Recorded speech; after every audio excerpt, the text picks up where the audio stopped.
Bueno, muy buenos días. Quiero agradecer esta invitación, la oportunidad de estar acá con ustedes, compartiendo algunas ideas sobre cómo se ve la economía mundial, cómo se ve Chile.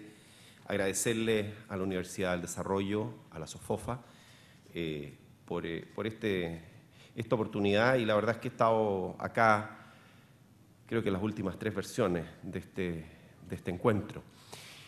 Quiero decirles literalmente, me vengo bajando del avión, porque ayer estaba en México y me tocó asistir a la reunión final del año del G20 y reunión final de ministros de Hacienda. Hubo una reunión con los presidentes en una cumbre en Los Cabos en junio pasado y verdaderamente creo poder decirles que, y ese es el primer punto, es que el título de esta presentación es bastante adecuado a lo que viví ayer y anteayer. La solidez de la economía chilena frente a la crisis externa. La realidad de la economía mundial es que el mundo está enfrentando tiempos difíciles. Y a veces cuando uno lee los titulares acá, cuando ve los análisis, se da cuenta que bueno, hay gente que no lo percibe, y en parte no lo percibe, algunos no quieren percibirlo, pero hay otros que dicen, bueno, pero ¿qué está ocurriendo acá en Chile?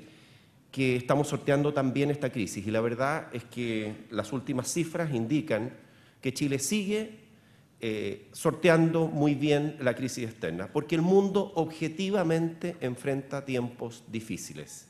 Europa vive una recesión generalizada.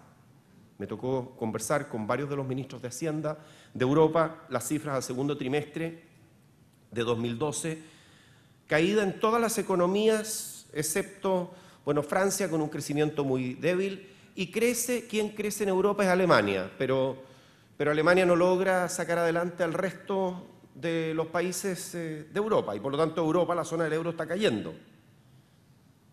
Estados Unidos crece muy débilmente. De repente tenemos una mejor noticia, hay una creación de empleo, la creación de empleo del mes pasado en Estados Unidos fue algo mejor que lo esperado, pero por supuesto que inferior que lo que se necesita para una economía con un crecimiento más fuerte. Estados Unidos está creciendo en torno al 2%. En China hay una desaceleración, las cifras del tercer trimestre, esto estamos midiéndolo respecto de igual trimestre del año anterior. Vemos alguna recuperación en China, pero con una desaceleración evidente respecto del año anterior, porque el año anterior China crece sobre el 9% y este año va a crecer bajo el 8%. Entonces hay una diferencia importante de más de 1,5 puntos en el crecimiento de China este año respecto del año anterior. Y América Latina crece menos, hay una desaceleración. ¿Quién crece más en la región es Perú? Chile, esta es la proyección de Consensus Forecast de octubre. Chile, la proyección es 5,1, Colombia 4,4, México 3,9, América Latina 2,9, Argentina 1,7 y Brasil 1,6. Por lo tanto, la desaceleración ya llegó a nuestra región. No es que esto es un problema que ocurre en Europa, no, ocurre en Europa, pero también está ocurriendo en nuestra región, no con recesiones, pero sí con una desaceleración fuerte. Hay que recordar que Brasil es por lejos la principal economía de nuestra región y la proyección es que va a crecer menos del 2% este año. ¿Y por qué esto es importante? Porque a veces perdemos de vista, ¿cuál es la realidad de la economía mundial? Tenemos 1/4 del mundo en recesión y tenemos un 22%, o sea, casi la mitad del mundo, Estados Unidos, que crece muy débilmente. China con una desaceleración, el resto del mundo en general con una desaceleración. Chile también vive una desaceleración, pero una desaceleración muy suave, una desaceleración muy gradual. El año pasado crecimos al 6%, este año vamos a crecer algo más del 5%. Eso sin duda que es una desaceleración, pero es una desaceleración suave. El escenario entonces es un escenario claramente complejo, con una proyección de crecimiento, como decíamos en el caso chino, 1,6 puntos menos, en Europa del Este, muy aquejados por Europa, 2 puntos menos de crecimiento, en América Latina hay 1,3 puntos menos esperados respecto del año anterior, Y en general solamente Japón, por ahí el efecto del terremoto el año 2011 y el año 2012 va a crecer algo más. Estados Unidos en torno al 2 y Europa en recesión. Ahora, pero un mensaje más allá de lo que son las cifras. ¿Cuál es el problema? Bueno, el problema es que Europa va a seguir en recesión en el 2013. Eso es el análisis que se hace hoy día en los mercados externos. Los propios ministros de Hacienda reconocen que la probabilidad de que crezcan el año 2013 es baja. Entonces, Europa con recesión en el 2013. Y si vamos a ver las proyecciones de la OCDE, por ahí dicen que quién sabe el 2014 también va a ser un periodo o de estancamiento o de ligera recesión en Europa, en un cuarto de la economía mundial. Entonces, yo quiero llamar la atención sobre el hecho de que estamos en un equilibrio bastante precario de la economía mundial. ¿Por qué? Porque las proyecciones se sustentan en una zona que es un cuarto de la economía mundial en recesión. Estados Unidos con un crecimiento muy débil del 2% y desaceleración en el resto del mundo. Y estas proyecciones además contemplan, cosa que fue discutido ampliamente en la reunión del G20, contemplan un supuesto que podríamos decir optimista, que es que el precipicio fiscal norteamericano no ocurre. O sea que no vamos a tener lo que se ha llamado el fiscal cliff. ¿Y qué es lo que es el fiscal cliff o precipicio? Es el hecho de que el 1 de enero, si no se ponen de acuerdo los republicanos y los demócratas, hay un corte, hay un ajuste fiscal de casi 5 puntos del producto. Esto entre reducciones de gasto y aumentos de impuestos que se gatillan en forma automática si no hay acuerdo. Ahora, si no hay acuerdo y ocurre eso, podemos tener a Estados Unidos en una situación cercana a la recesión, porque 5 puntos del PIB de ajuste, 4,5 a 5, que es el número, es un ajuste muy fuerte. Entonces, ¿qué es lo que espera y bajo qué escenario están hechas las proyecciones? Porque hay una probabilidad, claro, digamos mayor que el 50% que hay algún tipo de acuerdo en términos de lo que está pasando en Estados Unidos. Es decir, que digan, mire, sabe que no vamos a hacer 5 puntos de ajuste este año, sino que vamos a hacer un ajuste en 4 años, un ajuste que va a ser a razón de 1 punto o poco más de 1 punto por año fiscal. Eso es algo razonable. El peor escenario es que no se pongan de acuerdo y se gatillen el ajuste. Un escenario menos malo, pero que igualmente tampoco es bueno, es que el acuerdo sea simplemente patear la pelota hacia adelante. Es decir, no nos pusimos de acuerdo, pero nos vamos a dar más tiempo para ponernos de acuerdo, pero sin despejar las dudas del mercado. Y el mejor escenario es que nos planteen un ajuste, lo podríamos llamar consolidación fiscal en forma gradual. Es decir, que la economía norteamericana vaya haciendo el ajuste que necesita hacer, no es que no necesite hacerlo, lo que pasa es que no debe hacerlo en un año. Y esa es la gran preocupación que existe. Por tanto, ojo que todas nuestras proyecciones están hechas sobre la base de que hay algún tipo de acuerdo y que no ocurre este tremendo apretón fiscal en la principal economía del mundo. Bueno, frente a eso, ¿cómo estamos acá? Indudablemente que estamos en una situación bastante privilegiada en Chile. Nuestra economía crece y genera empleos, y esto habla de una enorme resiliencia de la economía chilena. Chile continúa creciendo, llevamos 2 años de crecimiento, 6,1 el 2010, luego la recesión de 2009, 6 el 2011, el 2012 llevamos en 9 meses 5,4, yo pongo aquí 5 porque es la proyección oficial que tenemos hace bastante tiempo, pero probablemente los números están indicando que vamos a tener algo sobre 5% de crecimiento este año. Y el año 2012, la proyección que hemos hecho en el presupuesto es 4,8. Por lo tanto, en un escenario de una economía mundial que está viviendo las complicaciones que hemos analizado hace un momento, el hecho de que Chile pueda seguir creciendo es una situación altamente privilegiada, es una situación de excepción en el mundo. Y esto está sustentado sobre la base de, claro, porque digamos, ¿sobre qué está sustentado el crecimiento? El sector externo se está desacelerando, lo vamos a ver en un momento, pero el consumo y la inversión están fuertes en nuestra economía. El comercio se ha desacelerado, pero sigue creciendo en forma robusta. La tasa de inversión ha aumentado cerca de 3 puntos, de hecho está hoy día, estas son las últimas indicaciones que tenemos, está cerca de 24 puntos del PIB, en el punto más bajo de la recesión del 2009 estuvo en 21 puntos, se ha recuperado algo menos de 3 puntos, pero cerca de 3 puntos.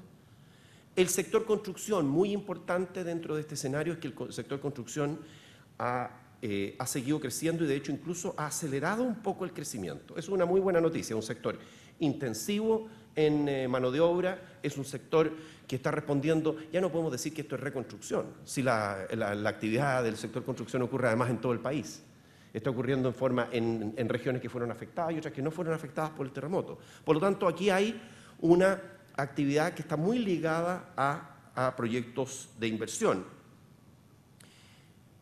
Tenemos una creación de empleo que hemos conocido bastante fuerte, 682.000 empleos. El 60% de estos empleos son empleos femeninos. Eso es lo que se ha creado desde el trimestre enero-marzo 2010, en series comparables.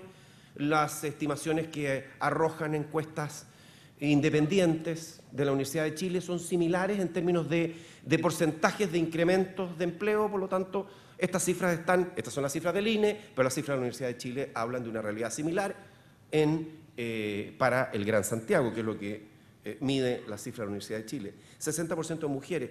Todavía tenemos una tasa de participación femenina relativamente baja.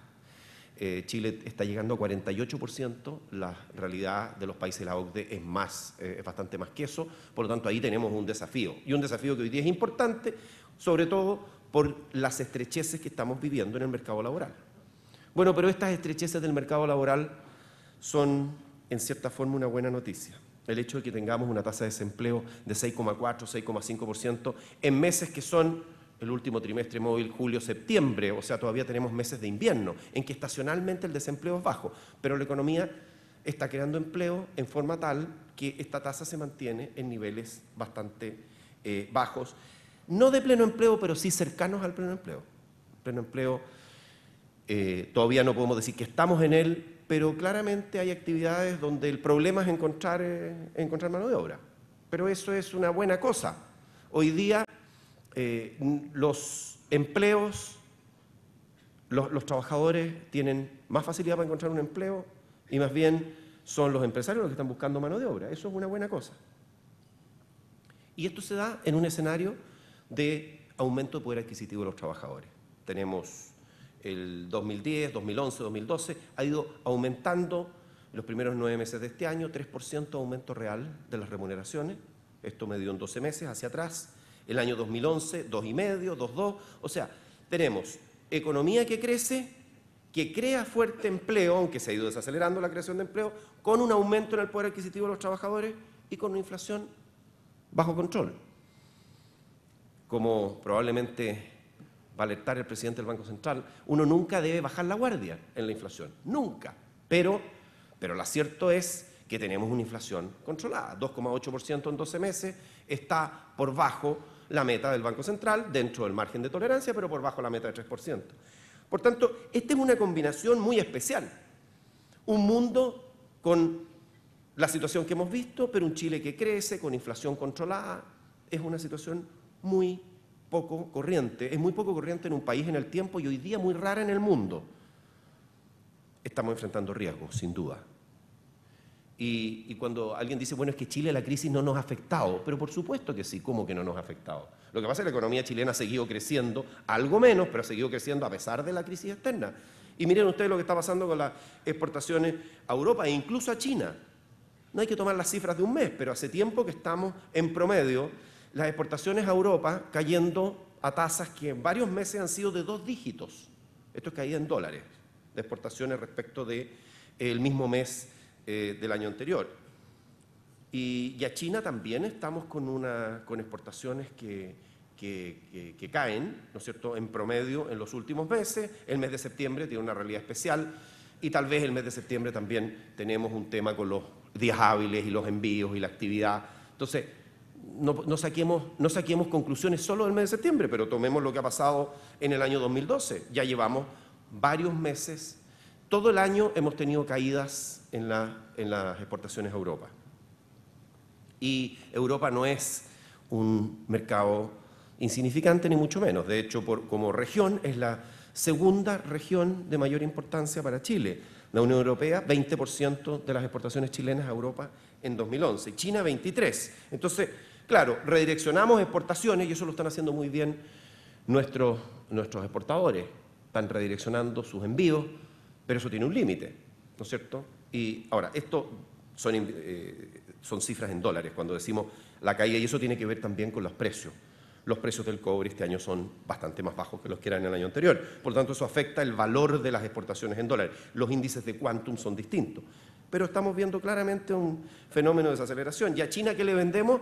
Le vendemos fundamentalmente cobre. Entre cobre y otros productos mineros, tenemos casi el 90% de las exportaciones a China. Aquí hay un tremendo desafío para nosotros. Tenemos un tratado de libre comercio, pero le vendemos 90% de cobre.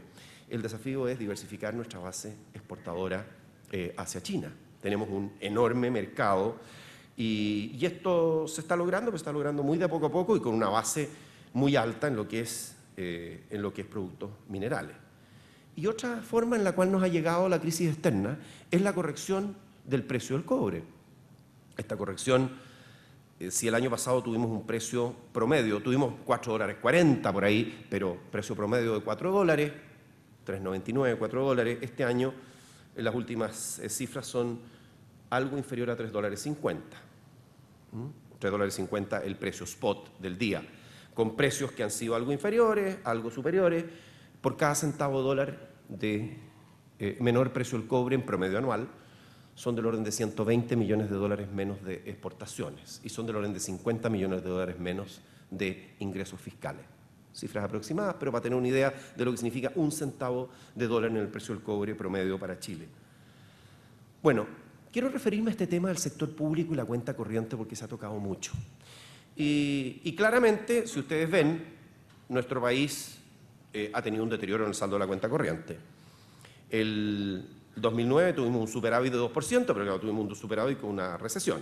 Entonces, eso no es una realidad sostenible. El 2010, con una economía que creció, tuvimos un superávit de 1,5%. El año pasado tuvimos un déficit de 1,3% y este año vamos a un déficit en torno al 3%. Esas son las estimaciones que manejamos hoy día. Ahora, es importante entender que el deterioro de la cuenta corriente, porque nos da lo mismo si el saldo de cuenta corriente o el déficit de cuenta corriente ocurre porque tenemos una fiesta de consumo, porque hay países que tienen saldo de cuenta corriente, cuentas corrientes que se deterioran, porque el ahorro cae mucho, a veces, y la inversión no cae tanto, pero el ahorro cae.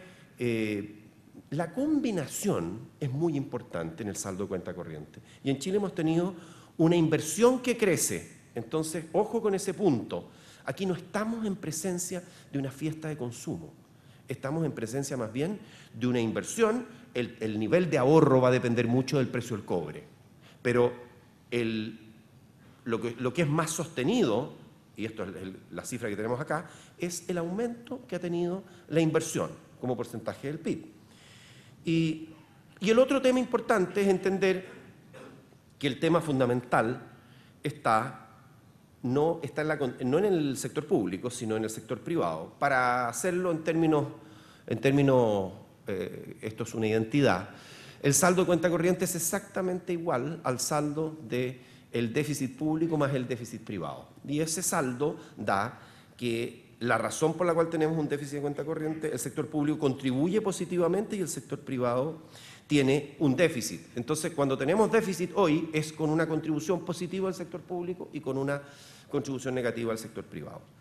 Yo, francamente, no creo que estemos frente. Este es un tema que tenemos que tratar. No es un tema que nos deje indiferentes. Tenemos que cuidar que el déficit de cuenta corriente no se vaya a niveles insostenibles. Pero esta no es la realidad de Chile hoy. Hemos tenido un deterioro en la cuenta corriente, pero no estamos llegando a niveles que sean insostenibles. Este deterioro en la cuenta corriente tiene que ver con un mayor déficit del sector privado y también tiene que ver con algo positivo, que es un mayores niveles de inversión. Eso es importante de tomarlo en cuenta. Bueno, otro punto de tranquilidad. Nuestras finanzas públicas están muy sanas. Y a veces algunos de ustedes pueden haber visto este gráfico, a mí me gusta mostrarlo porque muestra que dentro de muchos temas que compartimos el tener una regla estructural, el tener que nuestra política fiscal esté basada en parámetros estructurales de largo plazo y no en los parámetros de corrientes o en el precio del cobre del momento. Bueno, nosotros ¿qué hemos hecho? Esto revela una diferencia de política económica. Durante la administración anterior, el gasto público aumentó 10,3% anual en términos reales y el producto aumentó 3,3 veces. Durante los primeros 2 años de este gobierno, el producto ha aumentado 6,1 y el gasto público ha aumentado 5,2. O sea, el gasto público crece a la mitad y el producto crece casi al doble. Ahora, ¿esto por qué es importante? Porque cuando uno tiene el gasto público creciendo casi 3 veces lo que crece el producto, ocurre esto, que en un periodo de 4 años hay un aumento de 6 puntos del PIB en el peso de gasto público, en la razón de gasto público a producto. Esto es una expansión fiscal muy significativa.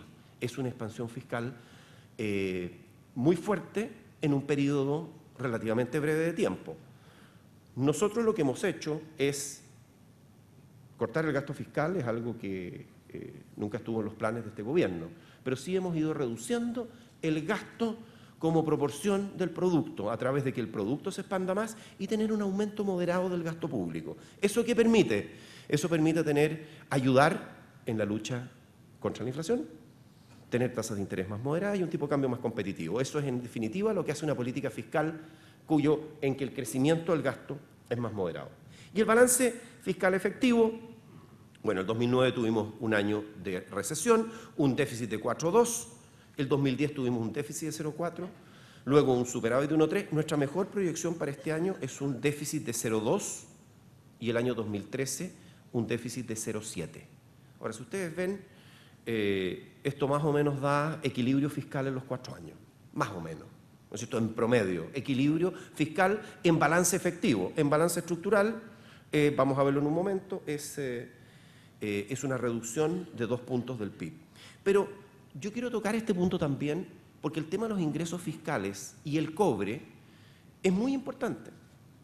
¿Por qué? Porque hoy día estamos en la discusión el hecho de que como los precios del cobre son más altos, entonces por eso debería haber una mucho mayor contribución de los recursos del cobre a los ingresos fiscales.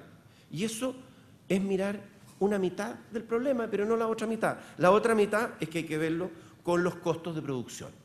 Cualquier persona sabe, esto es economía básica, no es una cosa muy sofisticada, que excedentes del cobre van a depender del precio de venta y del costo de producción. ¿Y qué ha pasado? Solamente tomemos 2 años, el año 2006 y el 2010. Efectivamente, el precio del cobre aumentó de 3,05 a 3,42, el precio spot. Pero los costos de producción aumentaron de $1.16 a $1.98. Es decir, mientras el precio aumentó 12%, los costos aumentaron 70%.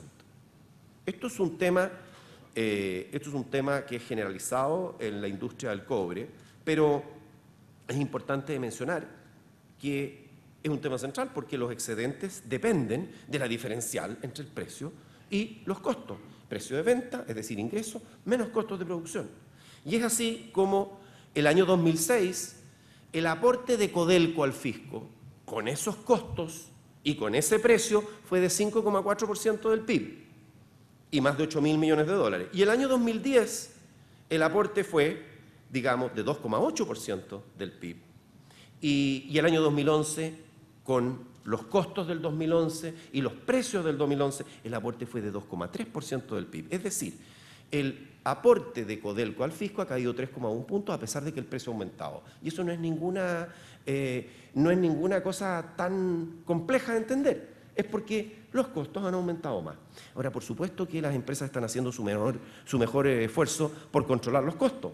Pero tenemos un problema, ustedes saben que se ha ido deteriorando la ley del cobre. Entonces, la ley hoy día está bajo un 1%. Esto significa que hay que invertir más para poder tener acceso a yacimientos con mejores leyes. Eso requiere un esfuerzo mayor de las empresas. Bueno, esto es importante para entender más o menos porque la afirmación de que en mayores precios, ¿cómo es posible que con precios mayores no hayan aportes mayores del fisco? Es una afirmación completamente equivocada y que la verdad es que no está mirando la mitad de la ecuación. Y cuando uno mira, como ustedes saben, la mitad de la ecuación y no la otra mitad, llega a conclusiones equivocadas.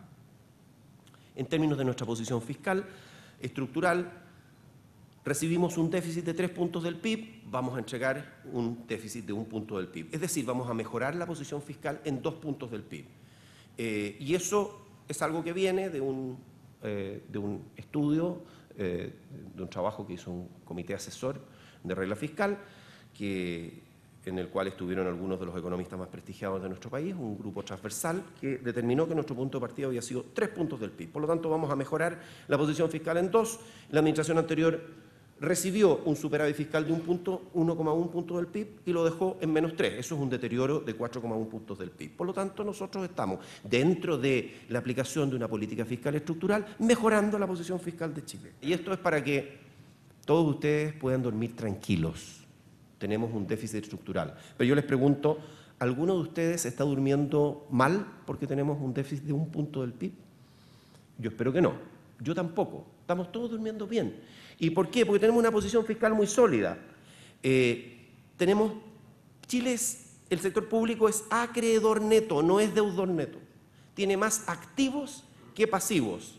La deuda pública neta de Chile, segundo trimestre del 2011, bueno, menos 9,1. Ahí tenemos esto es segundo trimestre de 2012 en realidad, porque ahí tenemos 2011, al segundo trimestre del 2012 es menos 9. O sea, tenemos 9 puntos del PIB de posición acreedora externa neta. Eso es para que estemos todos tranquilos. Ahora, yo no quiero soslayar esta discusión. La discusión aquí de si llegar al balance estructural es una discusión válida. Ahora, eso no va a ocurrir dentro de este gobierno.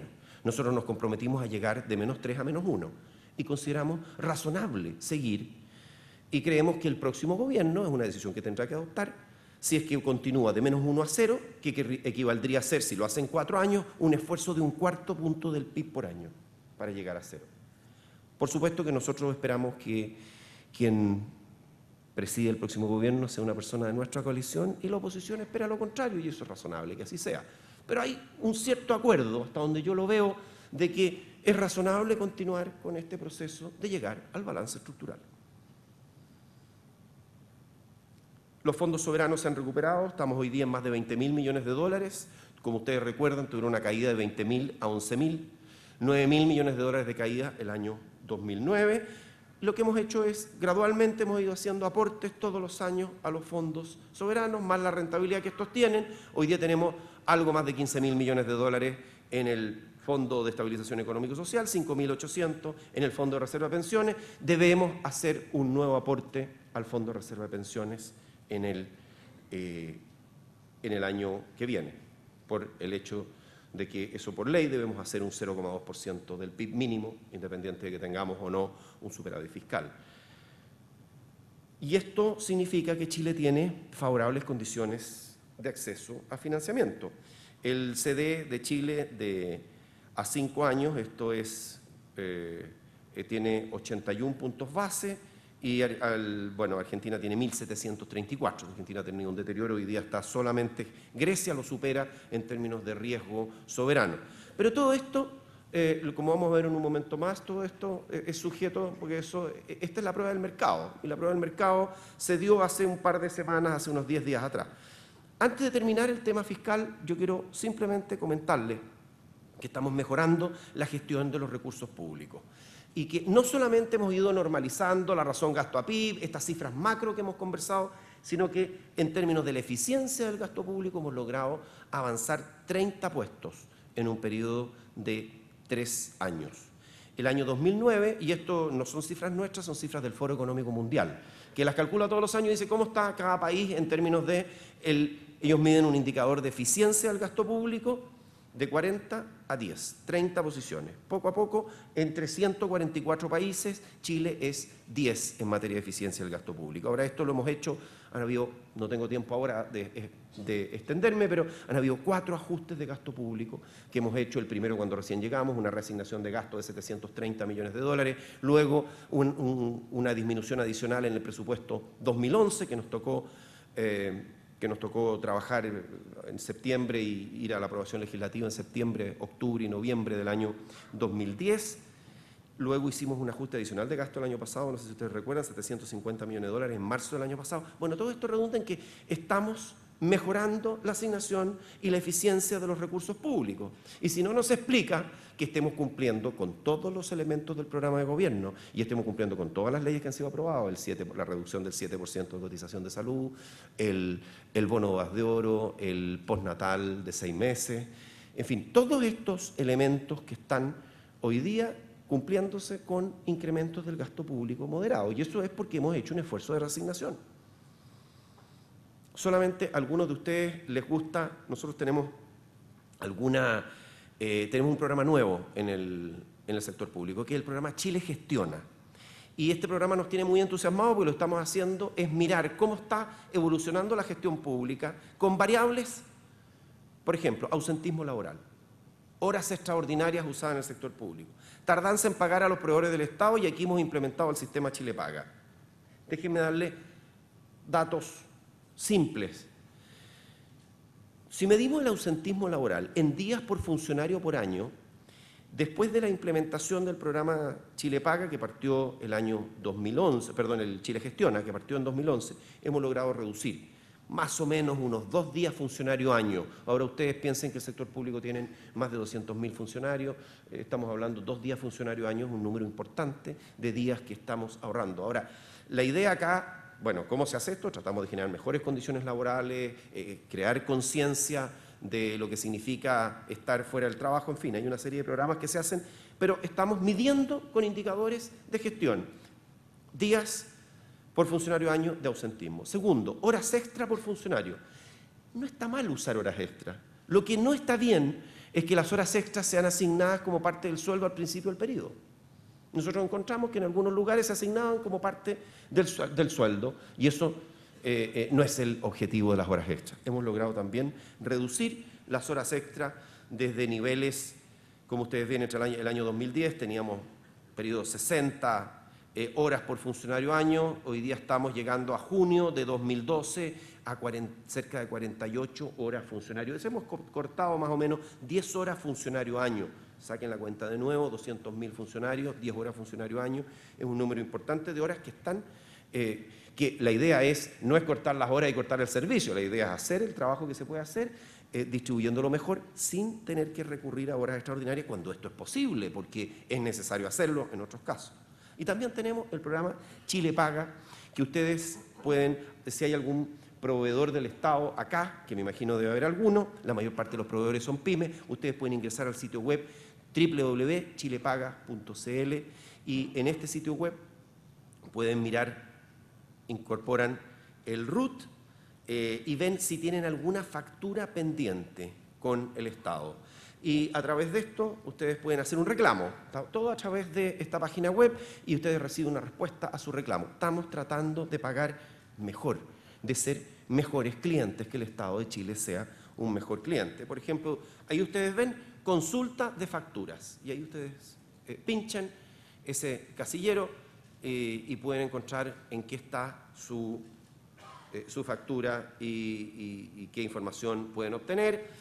Si es que nuestro objetivo es que el Estado no pague más de 30 días. Hacia esto estamos apuntando. Bueno, antes de Chile Paga, casi el 27% de las facturas entre el periodo septiembre de 2010 a julio de 2011 se pagaba después de 30 días. Hoy día el 18,2% de las facturas se paga después de 30 días. No es que ya llegamos, pero hemos ido progresando. Promedio de días de pago en el periodo septiembre de 2010 a julio de 2011, 32,2. Después de Chile Paga, 23,7. Es decir, hemos logrado cortar el promedio de días de pago en un poco más de 8 días. Y eso es bastante, eso es mejor capital de trabajo. Esto es, si logramos hacerlo, en lo que hemos avanzado, es un programa en que todos ganan. Gana el Estado porque los proveedores dicen aquí hay un mejor cliente, por lo tanto voy a tener más interés en postular y a ofrecerle los bienes y servicios, y segundo, voy a ofrecer mejores precios porque estos tipos están pagando mejor. Entonces provoca más competencia, el Estado compra mejor. Y los proveedores, que son fundamentalmente pymes, cobran antes. Bueno, por último, la voz del mercado internacional. Hace pocos días, ustedes saben, algunos de ustedes que siguen esto, a mí esto me emociona, pero yo entiendo que haya gente que no lo emocione, este gráfico. Nosotros logramos hace 10 días atrás la mejor colocación en la historia crediticia de Chile. Colocamos, la realidad no es 2,38, es 2,379. Ese número no me voy a olvidar nunca. 2,379 es la tasa a la cual se colocó un bono soberano en dólares a 10 años, 750 millones de dólares, en Nueva York, hace como digo unos 10 días atrás, justo la semana antes del huracán Sandy, y esa tasa es la mejor a la cual Chile ha tenido acceso en su historia desde 1822, que tenemos la primera colocación cerca de 10%, la primera colocación de Chile independiente, a 2,38. Este 2,38 es la mejor de Chile, pero también es la mejor de cualquier emisor latinoamericano en la historia y cualquier emisor de país emergente en la historia. Entonces yo les quiero también dar un mensaje, porque es cierto que Chile tiene y las empresas chilenas tienen costos de energía relativamente altos. Eso es un tema pendiente, ese es un desafío en el cual estamos todos empeñados. Está empeñado el gobierno, está empeñado el sector privado. Pero las empresas chilenas también tienen los costos de financiamiento más bajos, no de Latinoamérica, tienen los costos de financiamiento más bajos del mundo emergente. ¿Por qué? Porque ¿por qué no salimos nosotros a Nueva York? Por muchas razones, porque queremos liquidez, tenemos un vencimiento de 840 millones de dólares en enero que tenemos que amortizar, pero también porque queremos poner un benchmark, una base de comparación para las empresas chilenas. Y la base que fijamos es 2,379, esos son 55 puntos base de spread sobre el bono del Tesoro norteamericano a 10 años. Entonces, esto realmente es una ayuda muy importante, esto es parte de nuestra competitividad. Entonces, si bien es cierto, tenemos que trabajar mucho en el tema energético, y no quiero soslayarlo, pero también reconocer que tenemos los menores costos de capital de todo el mundo emergente. Eso nos da una ventaja competitiva como país. Yo quiero terminar con una breve reflexión, que básicamente, cuando uno ve la situación que vive Chile y se proyecta, dice, bueno, estamos a poco tiempo, a pocos años de llegar al desarrollo. Llegar al desarrollo, uno usa indicadores cuantitativos de desarrollo en ingreso per cápita, pero eso tiene una serie de variables que evolucionan favorablemente cuando los países mejoran su nivel de ingreso. Variables de bienestar de la población, porque uno quiere llegar al desarrollo, no porque quiere batir algún récord, sino que simplemente porque quiere darles mejores condiciones de vida a los chilenos. Estamos acercándonos allá, pero todavía no llegamos. No hemos llegado a ser, no somos un país desarrollado. Entonces, ojo con tener demandas de país desarrollado con un ingreso de país medio alto. Eso es lo que es Chile. Chile es un país de ingreso medio alto. Y de repente las demandas domésticas es como si fuéramos país desarrollado. Y además como si tuviéramos que satisfacerlas en un año. Entonces, esa impaciencia, yo creo que es bien importante, es uno de los temas. Este sí creo que es para quitar el sueño.